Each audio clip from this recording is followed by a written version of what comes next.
రెండేళ్లుగా తమ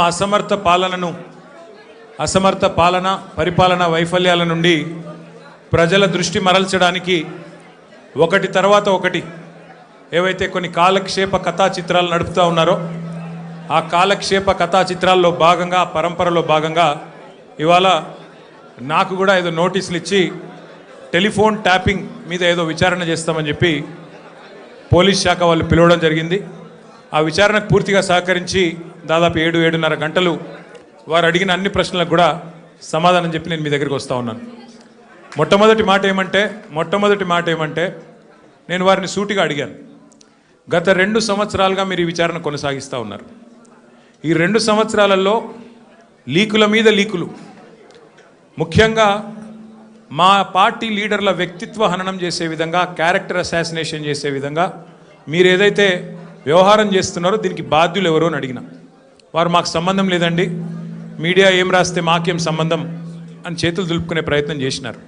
వారు నేను సూటిగా అడిగాను, మీరు గత 2 సంవత్సరాలుగా మీరు ప్రతిసారి విచారణ పేరిట లేకపోతే ఏదో ఒక లీక్ ఇవ్వడము, లేదా విచారణకు పిలవకపోయినా ఏదో జరిగింది అంటూ మీరు లీక్ ఇవ్వడం, తెల్లారి హెడ్లైన్ కావడం, దానివల్ల ప్రజలు మరి నిజం అనుకొని భ్రమించే కొన్ని పరిస్థితులు వచ్చినాయి. ఇది మంచిది కాదు అని చెప్పిన వారిని సూటిగా అడిగిన నేను.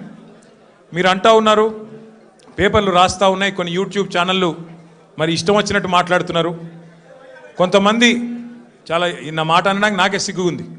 కొంతమంది హీరోయిన్లను వీళ్ళేదో ట్యాప్ చేసి బెదిరించి ఇష్టం వచ్చినట్టుగా వాళ్ళు ఏదైతే అడ్డగోలు వ్యాఖ్యానాలు రాసినారో ఇది వాస్తవం అయితే నా ముందు పెట్టండి, చెప్పండి ఎవరికి అట్లా జరిగింది దయచేసి చెప్పండి అని చెప్పాను. అనగానే అక్కడున్న అధికారి గారు లేదండి అది కరెక్ట్ కాదు, మేము ఆల్రెడీ మీడియాకి చెప్పాం కదా అన్నారు. నేను అన్నది ఏంటంటే, అయ్యా మరి మీరు కరెక్ట్ కాదు అని మీరు చెప్పిందేమో ఎక్కడో ఇంతంత వస్తుంది, మరి ఇష్టం వచ్చినట్టు మీరు ఇన్ని రోజులు నడిపిన కథనాలకు ఎవరు బాధ్యులు? మా కుటుంబాలకు, మాకు కలిగిన క్షోభకు, మా వ్యక్తిత్వ హననానికి ఎవరు బాధ్యులు? ఈ లీకులు మీరు నిరోధించలేరా అని అడిగిన. ముందుగా మీడియాకి నేను ఒక అప్పీల్ చేస్తూ ఉన్నా, దయచేసి ఈ ప్రభుత్వం లీకు వీరుల ప్రభుత్వం, వీళ్ళు కేవలం లీకుల మీద ఆధారపడి నడిచే ప్రభుత్వం. ఈ ప్రభుత్వం ఇచ్చే అడ్డగోలు లీకులను దయచేసి మీడియా కూడా మీరు ఇష్టానుసారంగా ప్రచురించకండి, దానిలో వాస్తవం ఎంత అవాస్తవం ఎంత ఒకసారి దయచేసి చెక్ చేసుకోండి అని చెప్పి నా ప్రార్థన.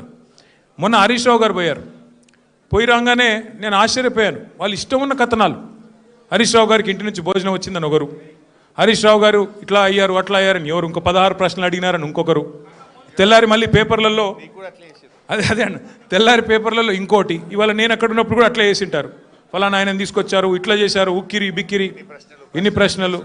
అంటే ఇది దయచేసి బాధ్యత గల మీడియా సంస్థలతో నా ప్రార్థన. 2 ఏళ్ళు అయిపోయింది, ఈ కాలక్షేపం జరగాల్సినంత జరిగింది, ప్రజలకు కూడా మీరు అందించాల్సినంత వినోదం అందించినారు. కానీ ఇకనైనా దయచేసి 1-2 సార్లు, ఎందుకంటే మాకు కూడా కుటుంబాలు ఉన్నాయి, మాకు కూడా అభిమానులు ఉన్నారు, మాకు కూడా కార్యకర్తలు ఉన్నారు, మాకు కూడా నియోజకవర్గాలు ఉన్నాయి, మాకు ఓట్లేసిన ప్రజలు ఉన్నారు, వాళ్ళు బాధపడతారు. ఇష్టం వచ్చినట్టు మీరు ఇట్లా వండి వార్చవద్దని చెప్పి నెంబర్ 1. రెండవది, వారిని నేను సూటిగా అడిగాను సిట్ వాళ్ళని, మీరు ఫోన్ ట్యాపింగ్ మీద ఏదో విచారణ చేస్తున్నారు కదా, దయచేసి మీరు చెప్పండి, ఈరోజు రాష్ట్రంలో మా ప్రతిపక్ష పార్టీ నాయకులు, మా ఎమ్మెల్యేలవి, మా నాయకుల ఫోన్లు ట్యాప్ కావడం లేదా చెప్పండి మీరు అని అడిగిన. వాళ్ళు మాకేం సంబంధం, మాకు తెలియదు అని నీళ్ళు నమ్ములుతున్నారు తప్ప కావడం లేదు అని చెప్పే పరిస్థితి లేదు.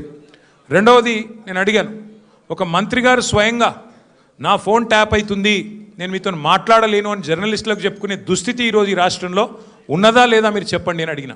దానికి కూడా సమాధానం చెప్పరు, అది కాదు ఇది కాదని తప్పించుకునే ప్రయత్నం తప్ప వారు మాత్రం సూటిగా సమాధానం చెప్పలేదు.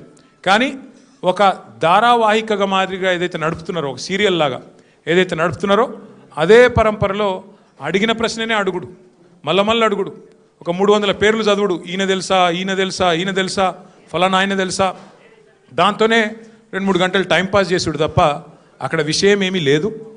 వారికి కూడా తెలుసు ఆ విషయం. అందుకే నేను మళ్ళొక్కసారి ప్రజలకు, మా సోదరులకు, మా పార్టీ సోదరులకు, మా మీడియా మిత్రులకు కూడా విజ్ఞప్తి చేస్తున్నా, మేము ఒక పార్టీగా, బాధ్యత గల ప్రతిపక్ష పార్టీగా ఏ విచారణకు పిలిచినా మేము సహకరించడానికి సిద్ధంగా ఉన్నాం.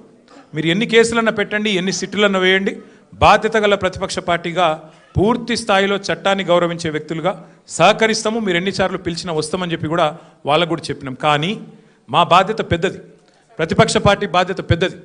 మా బాధ్యత ఏంది? ప్రభుత్వ వైఫల్యాలు, ప్రభుత్వ అవినీతి, ప్రభుత్వం ఏదైతే పూర్తి స్థాయిలో డైవర్షన్ గేమ్లు ఆడుతున్నదో దానికి సంబంధించి కూడా ఖచ్చితంగా మేము ఎత్తి చూపే ప్రయత్నం చేస్తూ ఉన్నాం. ఇవాళ సింగరేణి టెండర్లలో దొంగలు దొరికిండ్రు.